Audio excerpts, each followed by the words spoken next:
ഇവിടെ ഇരിക്കുന്ന ഉദ്യോഗസ്ഥന്മാർക്ക് ഉത്തരവാദിത്തമുണ്ട്. അതിൽ നിന്ന് അവർക്ക് ഒഴിഞ്ഞു പോകാൻ സാധിക്കില്ല. നമ്മൾ കാശ് കൊടുത്ത് ലൈസൻസ് ഫീ അടച്ച് നമ്മളൊരു സ്ഥാപനം നടത്തുമ്പോൾ അനധികൃതമായി നടക്കുന്ന സ്ഥാപനങ്ങളെ തടയാൻ നിങ്ങൾക്ക് ഉത്തരവാദിത്തമുണ്ട്. അതിന് നിങ്ങൾക്ക് ശമ്പളം തരുന്നത് സർക്കാർ, അതിനാണ് ശമ്പളം തരുന്നത്.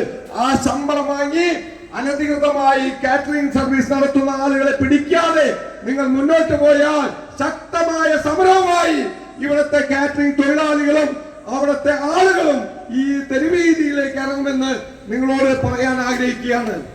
അപ്പോൾ ഒരു സംശയമില്ല, ഇവിടെ കാറ്ററിംഗ് ഇപ്പോ പ്രസംഗിച്ചപ്പോൾ ഇവിടെ പോൾ പറഞ്ഞു, ഇവിടെ പല സ്ഥലത്തും ഒരു ഷീറ്റ് വലിച്ചു കെട്ടി 500, 100, 300 ആളുകൾക്ക് ഭക്ഷണം വിളമ്പുന്നു. അവരെ ഭക്ഷണത്തിന്റെ ശുചിത്വത്തെ കുറിച്ച് ആരെങ്കിലും അന്വേഷിച്ചിട്ടുണ്ടോ? ഇവിടെ ഇരിക്കുന്ന ഉദ്യോഗസ്ഥന്മാർ അന്വേഷിച്ചിട്ടുണ്ടോ? ആ ഭക്ഷണം കഴിച്ച ആളുകൾ മരിക്കോ ജീവിക്കോ എന്ന് അന്വേഷിച്ചിട്ടുണ്ടോ? ഇവർക്ക് ശമ്പളം കൊടുത്ത് ഓഫീസിൽ ഇരിക്കാനല്ല, ഇവർ ഇറങ്ങണം, പുറത്തേക്ക് ഇറങ്ങണം, ഇറങ്ങി പരിശോധിക്കണം, നടപടിയെടുക്കണം. അനധികൃതമായി നടക്കുന്ന കാറ്ററിംഗ് സർവീസുകൾ പൂട്ടണം.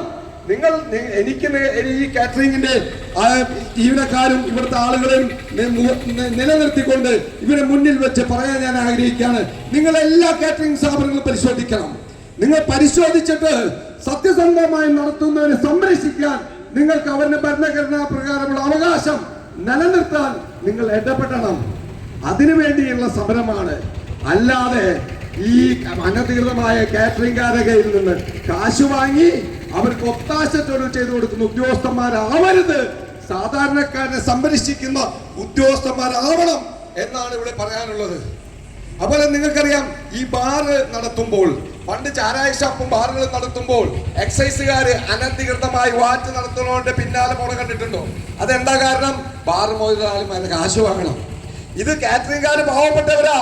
നിങ്ങൾക്ക് ഉപജീവനം കഴിക്കാൻ സാധിക്കുന്നില്ല, ലോൺ അടയ്ക്കാൻ സാധിക്കുന്നില്ല, ജീവനക്കാർക്ക് ശമ്പളം കൊടുക്കാൻ സാധിക്കുന്നില്ല. അങ്ങനെയുള്ള നിങ്ങൾക്ക് ഈ ഉദ്യോഗസ്ഥന്മാർക്ക് കൈക്കൂലി കൊടുക്കാൻ സാധിക്കില്ല. പക്ഷെ ഭരണഘടനാപരമായി നിങ്ങൾക്ക് അവകാശമുണ്ട്. ആ അവകാശം സംരക്ഷിക്കാൻ സംസ്ഥാന സർക്കാരും ഈ സർക്കാരിന്റെ ഉദ്യോഗസ്ഥന്മാരുടെ മിഷനറിക്കും ബാധ്യതയുണ്ട് എന്ന് മാത്രം പറഞ്ഞുകൊണ്ട് ഇതൊരു സൂചന സമരമാണ്. ഈ സമരം ശക്തമായി മുന്നോട്ട് പോകുമ്പോൾ ഈ സമരത്തിന് എല്ലാവിധ പിന്തുണയും നേർന്നുകൊണ്ട് ഈ സമരം ഉദ്ഘാടനം ചെയ്ത് അറിയിച്ചുകൊണ്ട് നിർത്തുന്നു. ജയ് ഹിന്ദ്.